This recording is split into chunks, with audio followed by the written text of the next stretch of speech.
Okay, we're going. All right. You're going to be using the... No, we're not going to do much of anything tonight. This is a play night rather than anything. We began with an ephemeral section, which I believe is very important.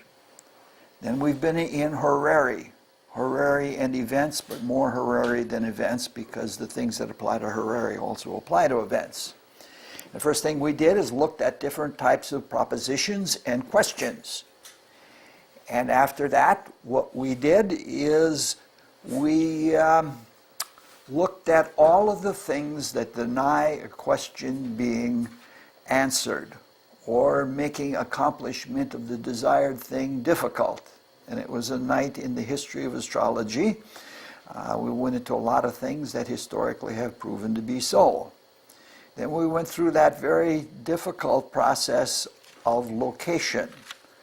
Locating who is who, and then after someone has been located, to have apart from the crisis chart or to reuse the crisis chart, it gets distributed such that if the question is about a friend, the friend is the 11th house in the crisis chart, but the ascendant of the friend is the 11th house, and so there's a distributed horoscope with the ascendant at the 11th house. And then we went into another form of location. We looked in terms of location, in terms of distance, and of place, and of different kinds of objects. And last time we ended up talking about location in time, long-term time, short-term time, things like that, symbolic time and direct time. Now this evening we're going to talk about things that argue for success. This is the complement of that first one when we talked about all the negatives. We're going to talk about all the things that argue for success tonight. And then we should know all of the horary astrology, and then next time what we will do is we will look at a number of horoscopes. Horary horoscopes, and when we look at them we will apply all of the things that we've learned, and then you'll all be horary astrologers and you won't ever have to bother me with horary again. And then we go on to the last section, which will be about electional astrology, which is something that's much more dear to me. The only reason that I give this series of talks is to get to electional astrology. All right, the first major subdivision is conditions that indicate almost certain success. And the first one is application. And application must, if it's going to be a sure thing, it must include at least two of the primes. And the definition of application is when two planets are approaching or applying to the culmination of an aspect. And the only aspects that count are conjunctions, trines, sextiles, squares, and oppositions. But there must be no other aspect or transiting aspect that culminates before the aspect in question culminates. Now the planets don't have to be an orb. You cannot apply separating orbs, separating aspects. You can only use applying aspects, but they can be as much as 15 degrees away from the culmination. And provided nothing happens in between, they are still applying. And when you come to an application, you have to see something that corresponds in the people that are located in those planets. Such as if there's a negotiation between a buyer and a seller, that has to be corresponding. There has to be people between those two planets that are like the buyer and that are like the seller, or that are like the stance that they're taking in negotiation. Now, the ends of the two people do not necessarily have to be identical. People can come to an agreement about something even though each person is coming to the agreement for a different reason. In fact, this is what happens with most negotiations. One of my favorite people in the world is Jimmy Carter. And he's worked on all kinds of negotiations, and this is precisely what he finds. He finds that people sometimes come to terms of agreement for very different reasons, and it is expedient for both of them to do so. And the same thing applies astrologically. Jimmy Carter knows what he's talking about. Now, if you want to think about whether a planet is in orb, if it's in orb, it's all the more certain. But there are different orbs that are given for horary astrology than for normal astrology. For the sun, there is an orb of 15 degrees. For the moon, there's an orb of 12 degrees. For Saturn, Jupiter, and Mars, the orb is 9 degrees. For Venus and Mercury, the orb is 7 degrees. And for the octaves, probably the orb, it's not given traditionally, but for the octaves, the orb should probably be somewhere between 3 to 6 degrees. Now, there are things that come up in applications about the quality of applications. Sextiles, squares, and trines may not always act as we normally consider sextiles, squares, and trines to act. Sometimes sextiles act as squares, and sometimes squares act as trines, and sometimes trines act as squares. If there is this works actually in natal astrology too. It's something it solves a puzzle if you look at some charts and you can't figure out why some things are the way they are. If two planets are in a bare aspect, that is, there's no third planet involved with either of the other two, if that aspect is totally within signs of long ascension, the sextile will be like a square, and the square will be like a trine. But if it's totally within short ascension, then the trine will be like a square, and the square will be like a sextile. So long ascension versus short ascension yes. is what?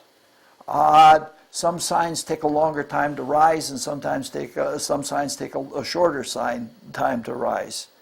I don't have a chart for you available. I can get you a chart next time of what are long ascension and what are short ascension and what are the longest ascension. Like, for example, when you are near the cusp of Virgo and Libra, that is about the height of long ascension. Those two signs are going to stay at the ascendant longer in terms of time than if you take at the opposite side of the zodiac between Pisces and Aries. Those are signs that are going to stay at the ascendant for a shorter amount of time. It has to do with the obliquity of the Earth's axis. All right. The second thing that is almost sure to prove for success is what is called translation of light. Diller a dollar.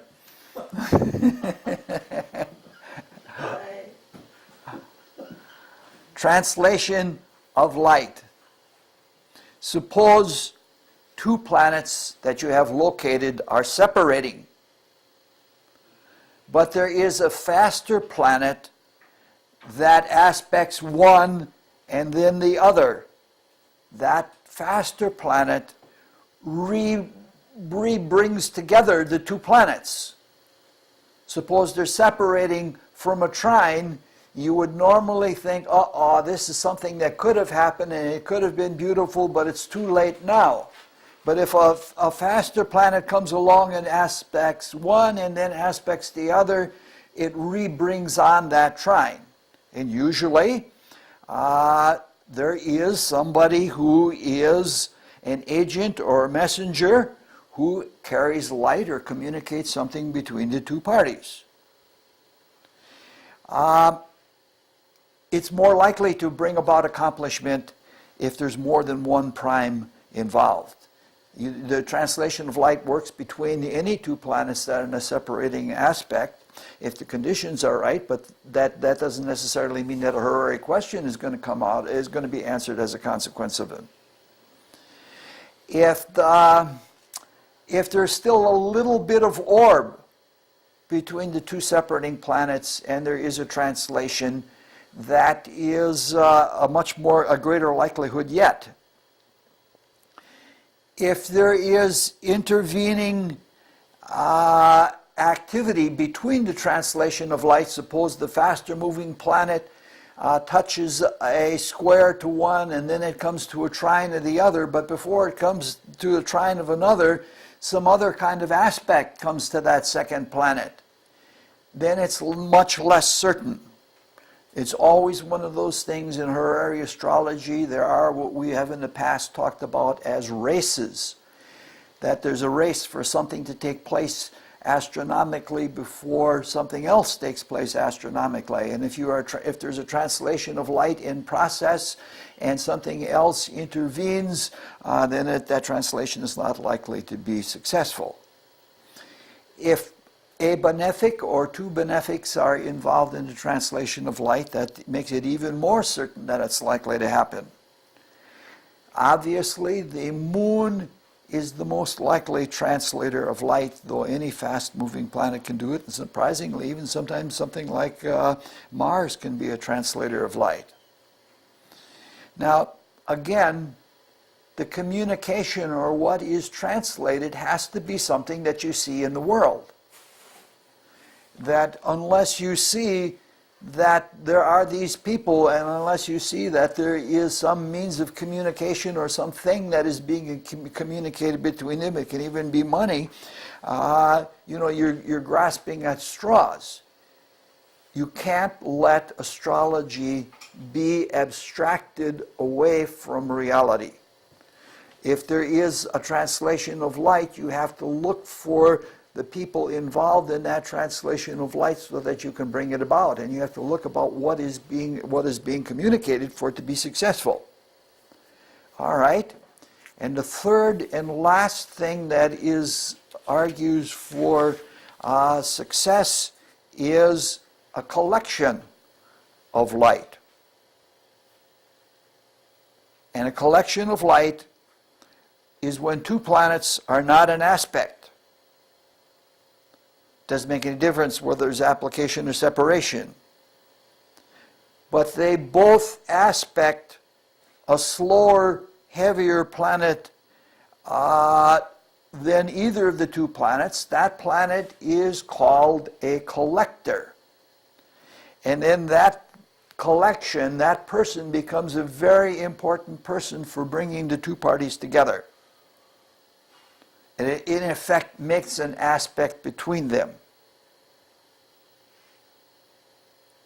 This means that there is somebody like a negotiator or somebody like a respected intermediary.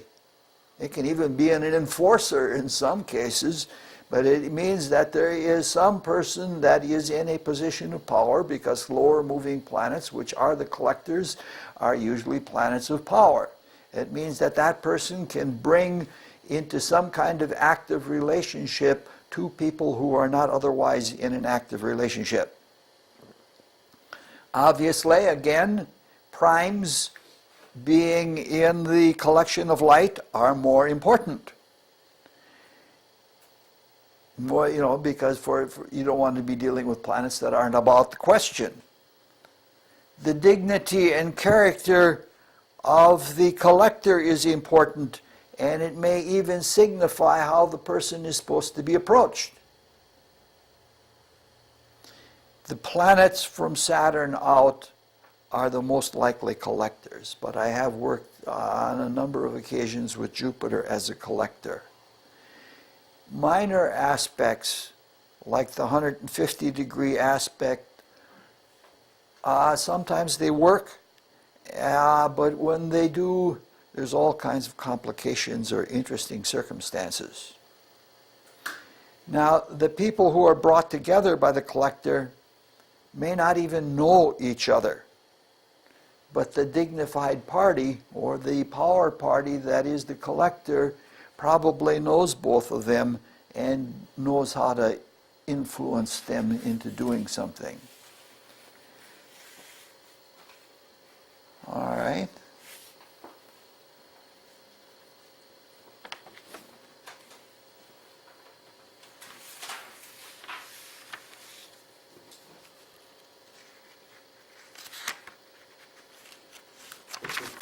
Have the notes out of order here.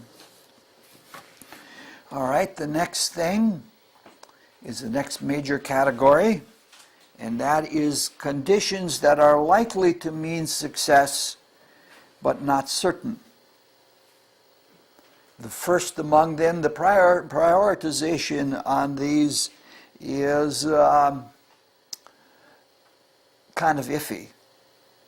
I tried to put them in prioritized order, but it isn't certain. And when we get to some of the last of these conditions, we're really grasping at straws, and we're talking about things that are very faint. And you may think I'm even crazy for mentioning them, and that may be.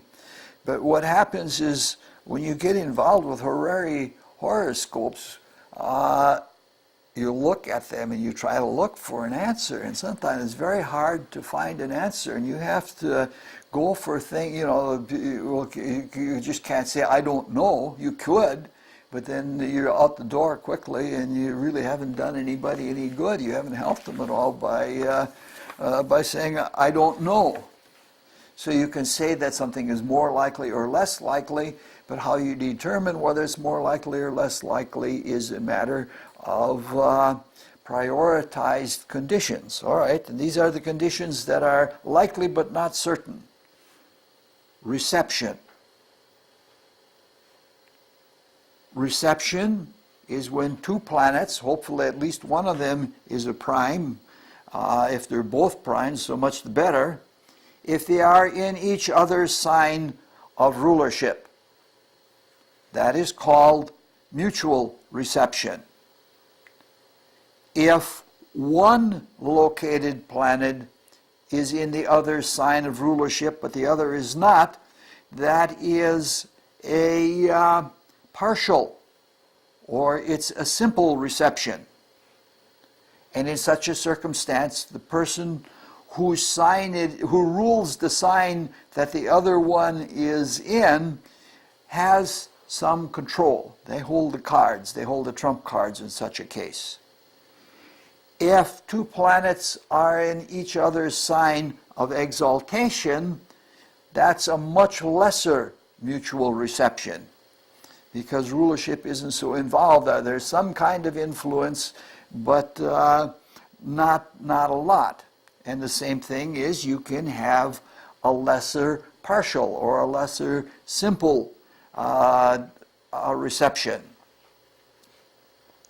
The meaning of reception is that one or the other is favorably attuned to the other's needs or to the character of the other. If there's a mutual, there are often reciprocal needs, and there's some kind of mechanism that once that gets going, it's pretty hard to stop it. Usually there's some kind of a special dynamic between the people, and mutual receptions are often tracked situations. You have to be careful sometimes of mutual receptions, even mutual lesser receptions with the exaltations, because sometimes that routine turns into like a runaway on you, and people get into something and they're off and running. Hopefully it should be among primes, and if there is an aspect between the two planets, it doesn't necessarily even have to be pleasant, some kind of engagement that is going to produce some kind of result out of this is almost unstoppable. And if planetary opposites are involved, it becomes much stronger. Now, I don't know anything about anti-receptions. That is when there are planets in each other's detriment signs. I am assuming from general experience with astrology that there is more of a connection, though the connection may not be pleasant. The person might be repulsive or something like that. But there will be more action there, but how to interpret it, I do not have enough experience with that to say. All right. The next thing is pseudo collection or pseudo translation. In pseudo collection, it works the same as regular collection, only the planet is not necessarily a slower planet or a more powerful planet than either of the two other planets. It's just that they happen to aspect it, and they're holding on to the aspect long enough, and so that the two planets are still faster, so that it isn't possible that there can be a translation. But that third planet, even though not a really fast planet, it holds the connection between the other two long enough to bring something about. In pseudo translation, the translator aspects one of the planet, but one of the three planets involved enters a different house or a different sign before the translation can be completed. And you don't know for certain whether that translation of light is going to be a successful translation of light. Because anytime there's a border, either a sign border or a house border, especially a house border, all bets are off at that point.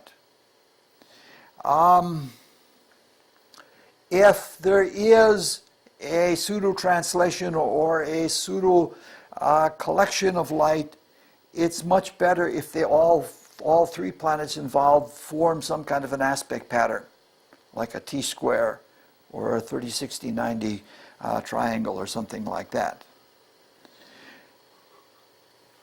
The meaning, or what you look for in the world, is that the translator or the collector is not most fit for the job, but it's more like they have an accidental ability to bring something about. Usually, if it's a pseudo translation or collection, the collector or the intermediary person is an interesting kind of a person. Retrogrades. If there are retrogrades, there are all kinds of combinations. And sometimes retrograde combinations, when there are two of the three planets involved, are retrograde. It makes sense, and sometimes it doesn't. And I just can't give all the cases because there are way too many. Mutual deposition. That is when two planets are located in houses that are ruled by the other, but they are not in the sign ruled by the other. This has not so much to do with them having a common disposition as having a common set of circumstances. Like the circumstances might be that they're involved in a labor situation. If it's between the second and the sixth houses.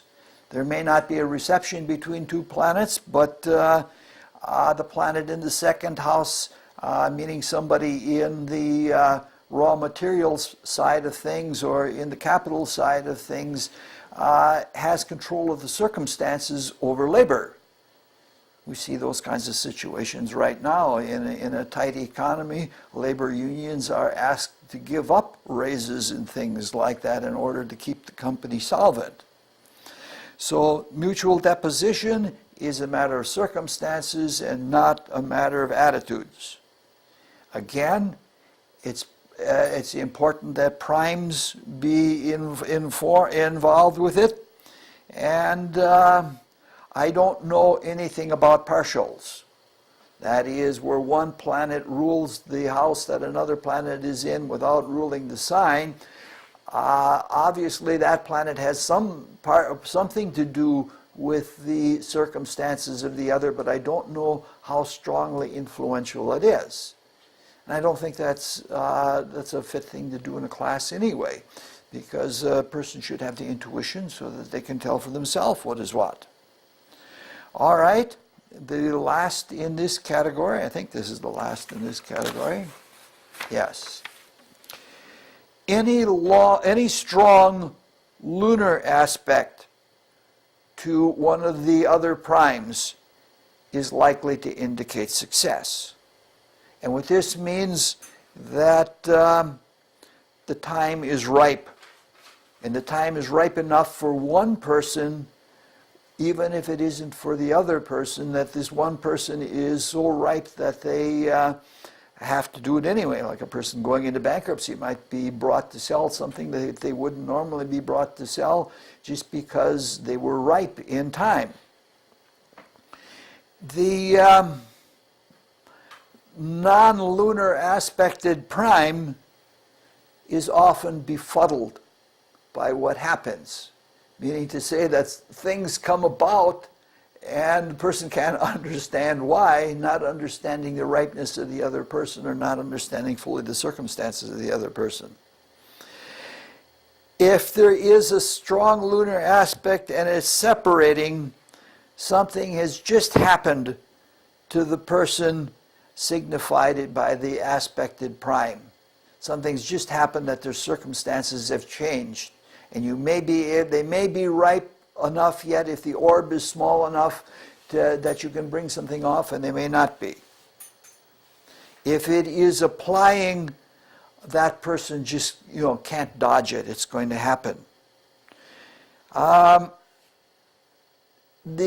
other conditions, the person signified by the other prime, the one that is not being aspected by the moon, sometimes you may have to bring that person to ripeness, meaning to say you may have to persuade that person that this is the best thing for them. And that's in cases where this isn't such a surefire thing. All right, now we're getting down into La La Land here. We're skating on thin ice, and we're looking. I'll try and put these into an outline form the way I did with the others, but I'm not sure that I will be able to have time to do that because it's getting to be garden season, and I may have to wait till summer or something like that because I have so many things going, and it may end up being a little booklet of notes to satisfy one of our students in the class that barely remains awake in the class. We were just talking about you. All right, these are modestly strong indications of success. How modest, you don't know. Self-deposition, especially if it is the signature of the person asking the question. That is the querent. The meaning is that a person knows his or her limits, and because they know themselves really well, they can bring something off. And the person is at home with themselves enough so that they can succeed.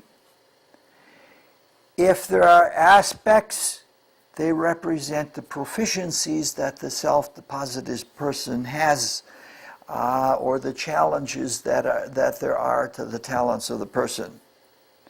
This has to be with a prime in order for this to be useful for completing the question. Sometimes cusping for self-deposition is enough. Like if Mars is just about to enter Aries, that might be enough for it to be considered disposed. If combined with something else, the dignity becomes much stronger. Deposition. I'm talking about the house deposition. Dignity is the disposition. That's the next one in line. In dignity, the individual has a feel for themselves, for what's going on. And the person has the right attitude, not necessarily the right talent or proficiency as it was with the deposition, but the right attitude with regard to self. Or with dignity, the person is in touch with the times. They are in a season of themselves. All right, now we're getting down into even rarer things. The 10th condition is harmonious or appropriate moon phase. The factors are when the moon is going from new to waxing, it is appropriate for questions. It is appropriate for taking action. It is appropriate for initiating, and it is appropriate for outputting. When the moon is going from full to new, that is when it is waning, it's a time for answers. It's also a time to be more receptive or more passive about things.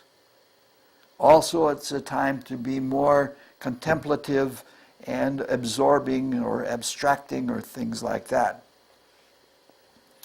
If there is an aspect between the sun and the moon, whether the moon is always a prime, whether the sun is a prime or not, things increase greatly, especially if there is an eclipse. If there's an eclipse, horary question, and the sun is not one of the primes, that may overshadow everything else of the other primary significators. Solar-lunar factors solar-lunar relationships may affect other things, such as distance. Last time when we were talking about distance, the further the moon is away from the sun, the more likely the quiescent is to be away from the querent at the time of the question.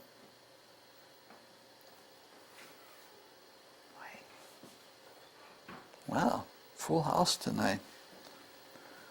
Richard, could you repeat that last line? The farther the moon is from the sun. The further the moon is from the sun, the more likely the quiescent is to be further away from the querent.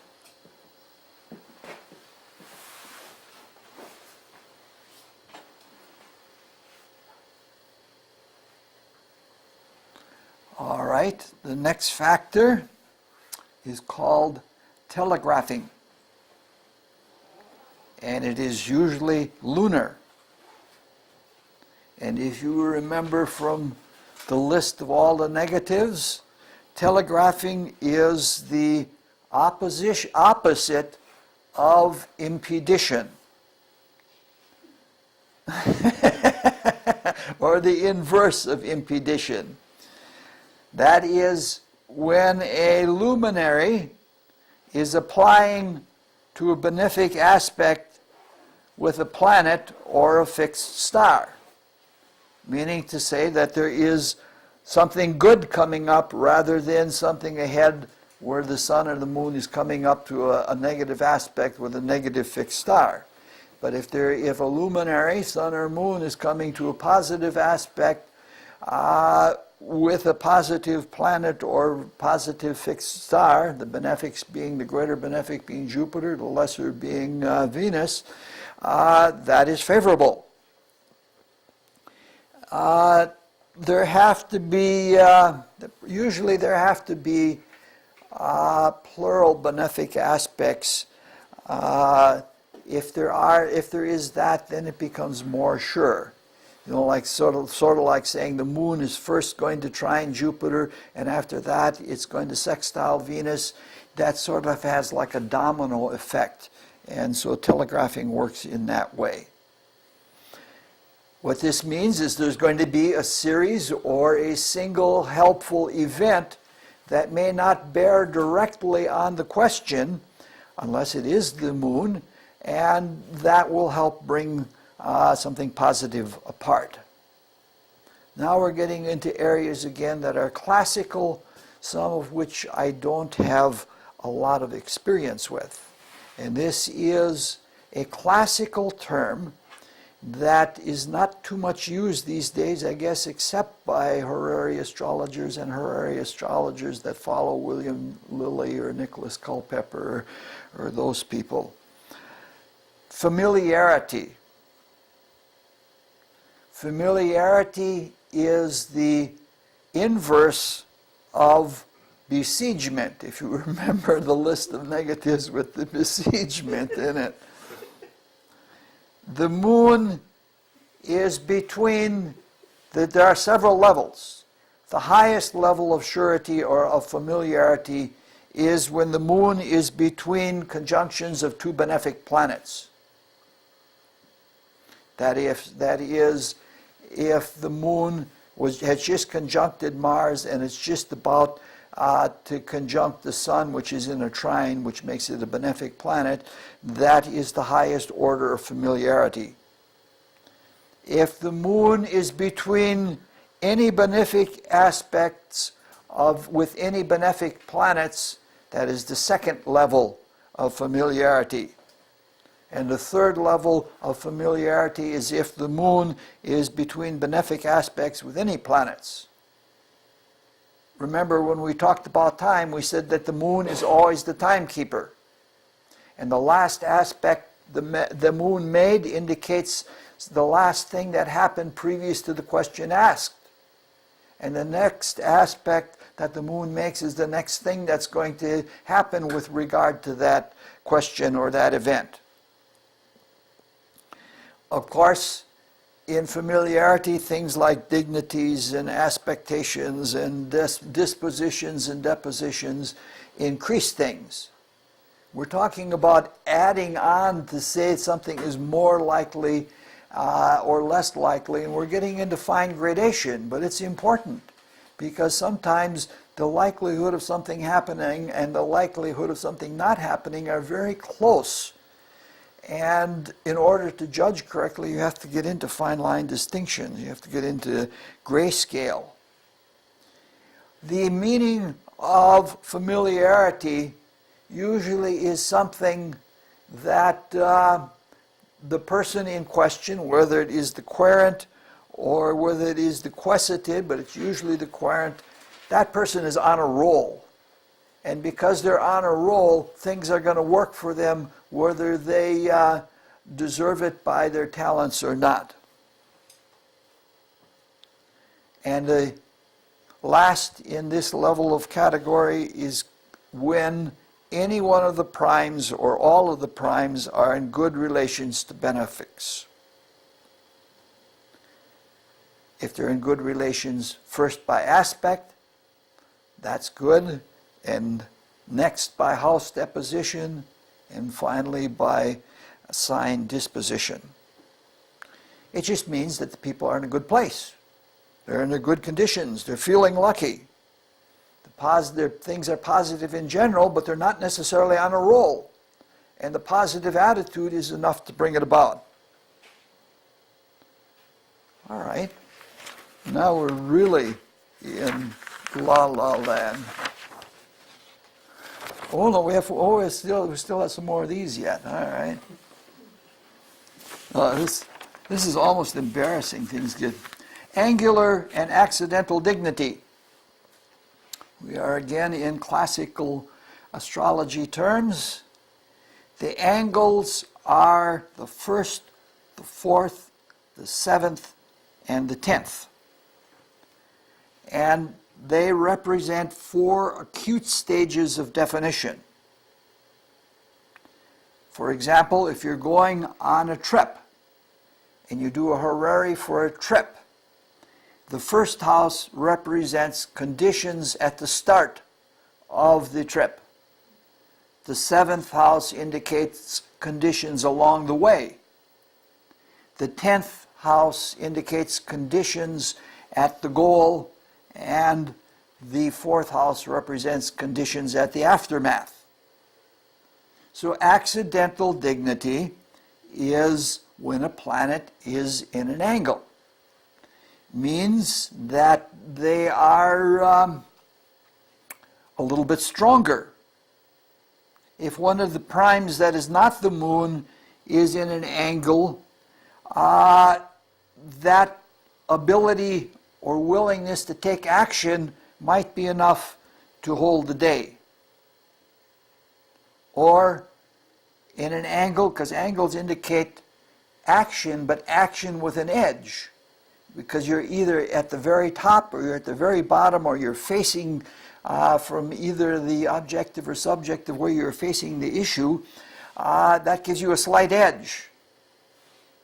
If the moon is angular, it means, as we saw with degrees of celerity last time, if the moon is angular, it means the bird is on the wing. Time is flying by, and if you're willing to keep up with fast-changing conditions, it's likely to be successful. You have to move fast for it to happen.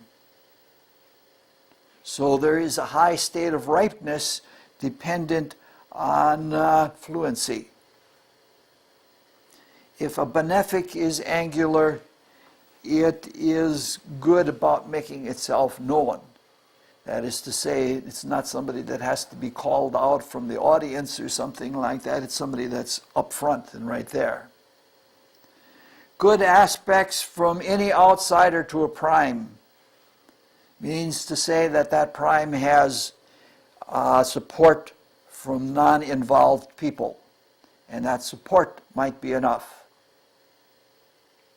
It also might indicate that you might try flanking maneuvers by bringing in outside experts or something like that, even if they aren't collecting or translating light. And it means, or it can mean, past experiences in situations like this one can be helpful. All right? A benefic in or cusping on a relevant house. That is, suppose the question is about a child and what you should do about the child would be indicated by the fifth house. But suppose you can't find any real answer to the question, but Jupiter is about to enter the fifth house, that is a benefic that is cusping, and it's cusping the very relevant house. And usually what that is a kind of person who's, you know what an amicus in a court is? An amicus is somebody that doesn't have anything to do or doesn't care about the outcome of the case, but they are a friend to the court, and they feel that it is their duty to bring in relevant or positive information of one kind or another. And so a benefic cusping on a relevant house is sort of like an amicus. And the last one is strong positive aspects to relevant cusps, which is something similar to an amicus, but it means key people with key knowledge can open a matter up for you. Remember, houses are always like rooms, and planets that rule the cusps or aspect the cusps are the key things for opening the house up. Sometimes aspects to cusps of relevant houses from any other place can indicate that there is a collateral activity that opens up the activity you're working on. All right, now we're at that last category, the almost silly category. Questions? Yes, sir. Two. Why, when you define the angles, I understand the start, and then you went across to the seventh, but why is the fourth house the aftermath? Because it's always the end of things. It's always the end of things. Like you are in the fourth house now that you are a retired man. Your earliest childhood is the first house, and when you partner up with someone and carry through life, that's like the seventh house, and the 10th house is your goal, your profession in life. And then when you start to unwind things, as Cancer tends to unwind things, that's the fourth house. Okay, second question. If Saturn is on the cusp, does that mean it's closing that opportunity? Could be. Could be. You'd have to look at the disposition and aspectation of Saturn. But we're looking at positives, mild positives this time, so I didn't dwell a lot on Saturn and Mars. I was Yeah. just curious. Yeah, it can, yeah. You mentioned the opening. Yes. And then All of the these lightning things, on. yeah, all of these things can apply in inverse. You can see that there is a lot of reflection. If you start tabulating things, you go through a lot of Horary books and you look and see what works for them and how, and you start tabulating the terms that they have, and you see that terms are indeed reflections of each other. And so that, yeah, it stands to reason that time and history should be symmetric in some way or another. All right, any other questions? Yes, how good does your accuracy has to be to throw things at me? Yeah, it is that kind of a subject. All right, the last grouping is mild positives, which if they are in sufficient number could add up to tip the scales or to tip the scales. We're really in faint land here. Number 18, early or heart degrees of signs are on relevant cusps. That is to say, again, let's say the question is about the wife, and if there is 3 degrees of Gemini on the 7th house, that's more of a positive than if there were 28 degrees of Gemini on the cusp. What it means that things are either in a building state or that they are right in the prime of the work that they're going to do, and there's still plenty of time left, that this season is going to stay in time. Now remember, this is a minor factor, and only in rare cases can you judge a Horary question on it alone. Number 19, favorable polarities between primary angles. The primary angles are the 1st and the 10th houses. If they both have positive signs on them, which is not the normal case, that is a favorable condition, or if they both have negative signs on them. In very rare occasions at high latitudes, they might even have the same element, and that is again a positive. It sort of indicates things are benignly out of balance or out of the normal. One thing that we experience that is like that is Indian summer. It's not what you consider in the normal pattern of things, but there is a benign time that is out of season. All right.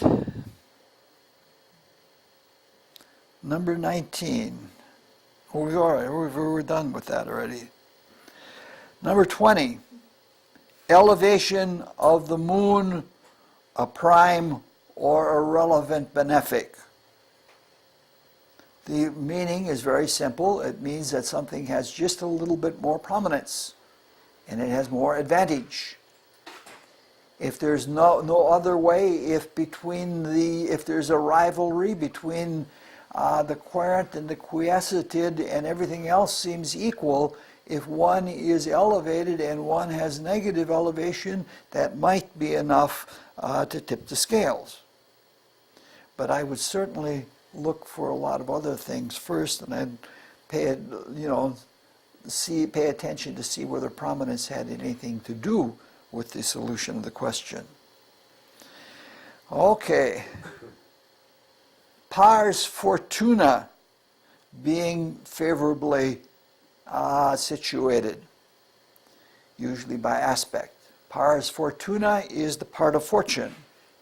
And the part of fortune indicates the ability to take something from creation and to make it manifest. The formula for producing the part of fortune involves the sun, the moon, and the ascendant. And it indicates the sun represents the original inspiration, the moon indicates what gestates what you're working on, and the ascendant represents the consolidation. This comes from an ancient form of astrology, and it was from an ancient form of astrology that was used in prenatal astrology, and it was used for determining the sex and the nature of a child at the time of conception. All right.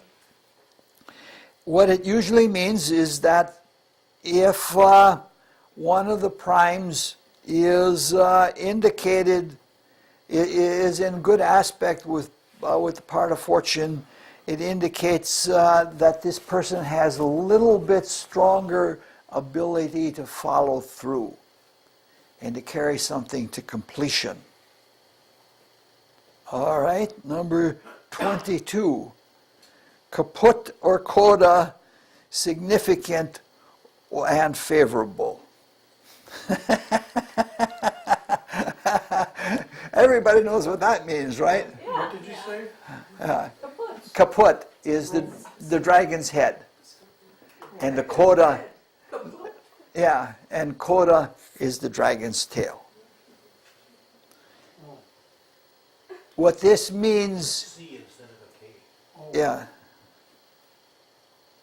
What this means is that the preceding or succeeding eclipse may have some favorable condition on the outcome of this question.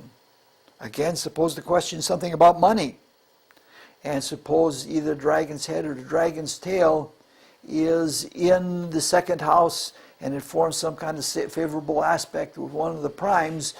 And if you look back to the eclipse that happened before, because the dragon's head and dragon's tail indicate whether a new moon or a full moon is going to be an eclipse. And an eclipse is a big game changer, so to speak. It means that everything's going to be different because of it. In fact, some horary astrologers or some ephemeral astrologers, when they're looking at any event, look at the eclipse that happened before versus the eclipse that will happen after the event. So what you do is, I can't state all the things. You just have to take it case by case. All right. Number 23. A very strong aspect or aspects between two outsiders. They may not have anything to do with the question at all. And in most cases, you don't look at them unless you're desperate. We're at the level now that we're talking about you're desperate, looking for an answer or looking for something to tip the balance. When I say very strong aspect, almost certainly applying and down in the 1 degree orb kind of thing. So that if there's a trine between Jupiter and Saturn, even if neither one of them is a prime, if it's really strong, it may mean that there's something in the air, that there's a kind of prudence or jurisprudence in the air such that it is favorable to the completion of just because the atmosphere is like that. Again, very, very faint. But if you find a number of these conditions, this is why I guess I'll have to put this in some kind of tabular form so that you can add up how many of these there are and then judge in your mind. All right. Now we get into something from Arabic astrology that was brought into Horary astrology and de-alad. The reason William Lilly called his book Christian Astrology a Modest Approach is that he tried to differentiate Christian astrology from Arabic astrology, which was very much the fad of the day. In the same way that a lot of classical learning, such as Aristotelian philosophy came into Europe after the Dark Ages from Africa, from alchemists like Avicenna or Avoris, people like that. Also, astrology came into Europe after the Dark Ages, and it came from Arabic or from Muslim countries. And the whole thing there is that everything is the will of Allah. So Arabic astrology is very fatalistic. And so when William Lilly wrote his book, he called it Christian astrology, as to say that it has the quality of free will to it, and it is not just everything being predestined. So we're looking now at good secondary partners. This is, if you really want to learn astrology, this is a good way to learn it, by learning all of the terms. A little bit more fun than reading through a dictionary. A secondary is the strongest of the dispositors of the sun, moon, ascendant, or ruler of the ascendant. Dispositor. So, if the sun is in, I don't know, Gemini, then its dispositor is Mercury. And if the moon is in Cancer, its dispositor is itself. And if the ascendant is in Aquarius, then either Saturn or Uranus is the dispositor of the ascendant. And the same thing with the ruler of the ascendant. You look at the planet that is its dispositor. You look at all four of those and you see which one is the strongest, taking all things into consideration, and then that is called a secondary partner. And that is, it becomes secondary to the ruler of the ascendant as the ruler of a question.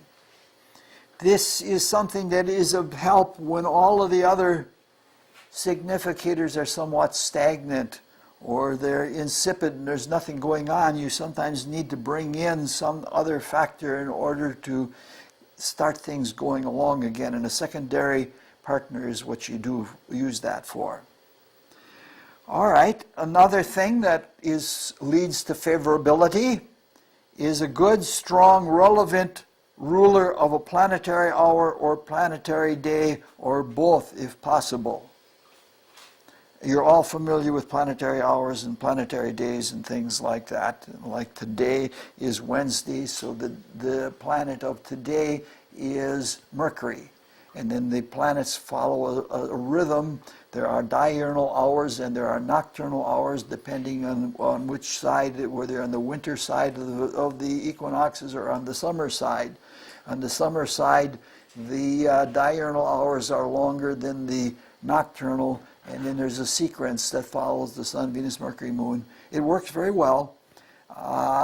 If you can do nothing else with astrology except looking at the moon or looking at the planetary hour, you can use astrology to your advantage. It's just an added factor in describing the general atmosphere. We didn't bring it in when we talked about ephemeral astrology because it would have been bringing in too much complexity, and too much complexity that we would have had to have had back referenced the planetary rulers of each of the hours to see how significant it would be, and that's getting way more technical than I want to be. All right, number 26, a prime or a secondary rising. And by rising, it means anywhere from the midheaven, from the nadir to the midheaven, meaning rising, going higher and higher all the time. That increases its strength and its likelihood of being something benefic. Now we're coming to something, we're even more at the fringe of things. If a planet is swift or increasing in speed, a planet, if it is accelerating, you find that out by taking its position the day before versus taking its position the day after, and see how much it moved in the day before versus how much it moved in the day after. And you can see that if it moved more in the day after, it's accelerating. If it moves less, then it is decelerating. And so a planet is more positive, it is stronger if it is accelerating as opposed to decelerating. As far as whether a planet is swift is determined by whether it is going faster than its average or slower than its average. A lot is done with both. In fact, this used to be in every calculation of every natal chart, but people don't take those things into account anymore because it's an enormous amount of study. We're talking about when a king had an astrologer, and when the king was born, the astrologer immediately started studying the horoscope so that when the king took the crown, that he was well prepared and understood every little thing of it. The average speed of the moon is 13 degrees, 10 minutes and 34 seconds. And so if it's going faster than that at the time of the question, it's a fast moon, and it's more likely to be benefic. The moon, the average is taking in with the sun.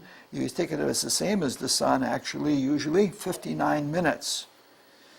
With Venus, you can take it the same as the sun, or you can take 43 minutes. And with Mars, you take relatively 30 minutes. And so that if Mars is going more, more than 30 minutes a day, it's a swift Mars.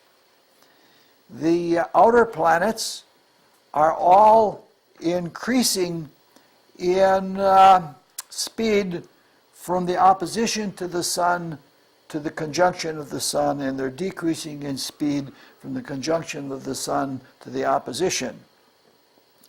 They're usually fast in the second quarter, and the first and second quarter, and if they are going from opposition to I got my notes written wrong here. I'll have to give it to you next time. If a planet is bright or increasing in light, it usually refers only to the sun or the moon. The sun is bright if it is near halfway through the day. And light in time is determined by the number of degrees into the day the sun is. Meaning to say that if the sun is 5 degrees above the ascendant, its light is 5 degrees of light, which is not very much. Whereas if it's like 2:33 in the afternoon, it can have like 140 or 150 degrees of light. And with the moon, you determine the number of degrees into night that the moon is. All right, this is something I've never worked with, and I'm giving it to you because this is what people that I respect as astrologers have done. I've never taken that much time to work with something. If a planet, especially a primary, is increasing in declination or in astronomical latitude, it is considered positive. Usually you use only the moon in horary astrology. And what you're saying is that the moon is moving from south to north, whether it is above the equator or not. All right.